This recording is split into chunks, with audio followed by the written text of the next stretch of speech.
A good morning to you, viewers. Let's begin what's trending with reactions trailing comments made by the governor of Anambra State, Professor Charles Chukwuma Soludo, in which he said that investments in Anambra State, being credited to the presidential candidate of the Labour Party, Peter Obi, are worth next to nothing.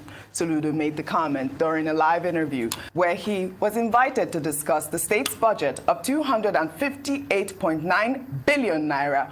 Well, when asked about Obi's investments, Soludo claimed that he was not aware of any investment made by his predecessors.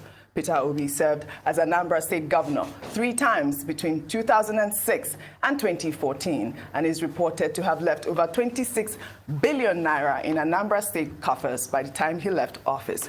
Well, let's take some reactions. This is from Ahmed, who wrote, "This is the 3rd governor of Anambra State who has affirmed that Peter Obi's administration was a waste of time and total failure. Chris Ngige said Obi hates infrastructure. Obi himself had criticized government investment on infrastructure. The former governor, Obiano, also said the same thing."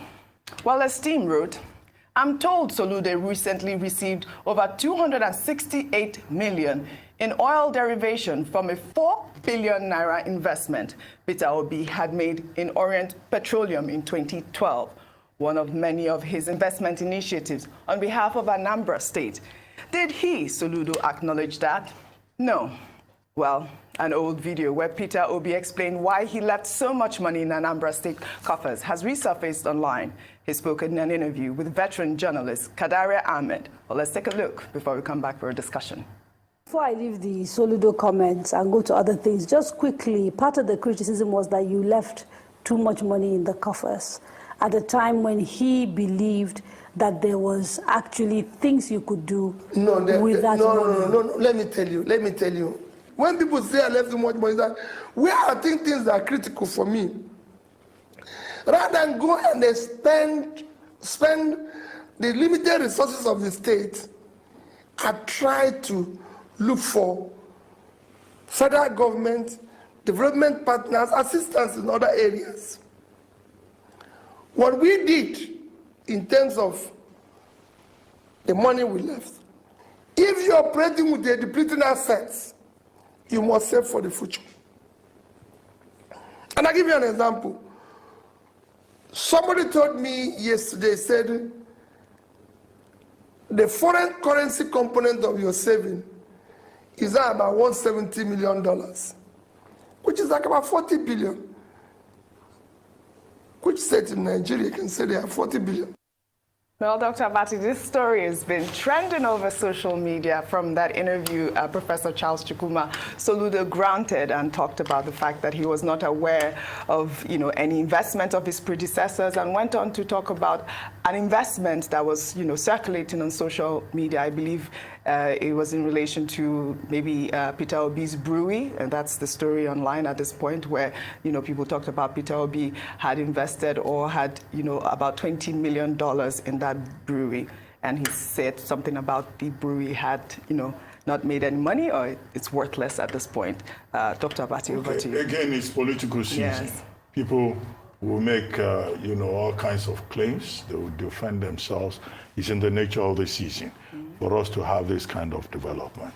However, what I've seen about this is that people are saying that Mr. Peter Obi, the presidential candidate of the Labour Party, is from Anambra State.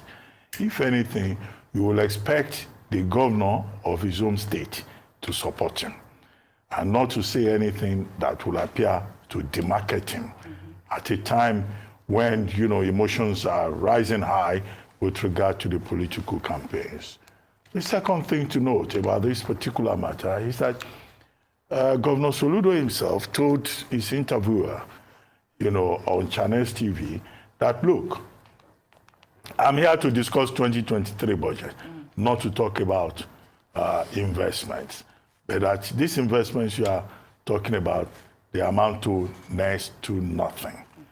Now, in terms of the reactions, I note the reaction of Babatunde Gbadamosi, a Labour Party chieftain in Lagos State.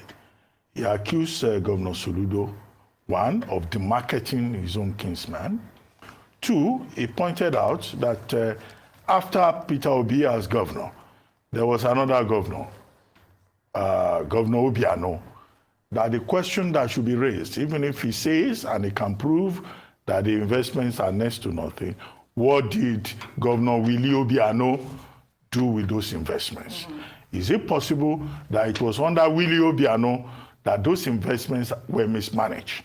Considering the fact that it is not always in Nigeria that you have continuity, that you have commitment to legacy projects that have been put in place by the predecessor. Babatunde Gbadamosi also brought an issue which has been out there subtextually.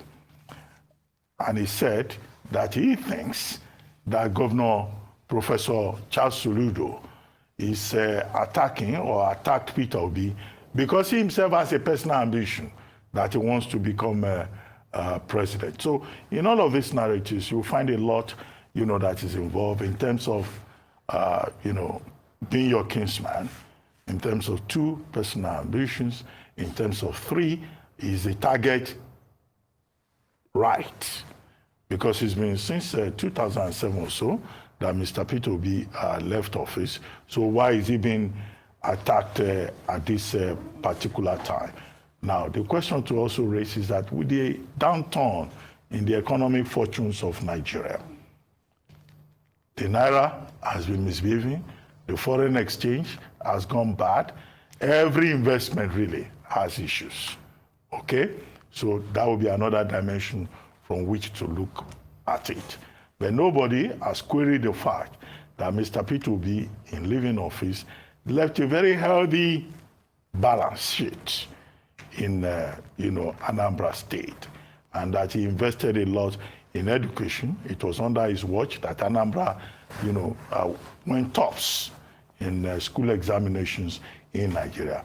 But Professor Soludo says, in terms of investment, he intends to invest in public infrastructure, in health, in education, because he quickly, pirouetted away from that question to talk about his own investments in infrastructure. But the controversy is understandable, considering that Mr. Peter Obi is one of the leading candidates in the process of the 2023 election at the presidential level. But it's not my duty, to serve as his spokesperson.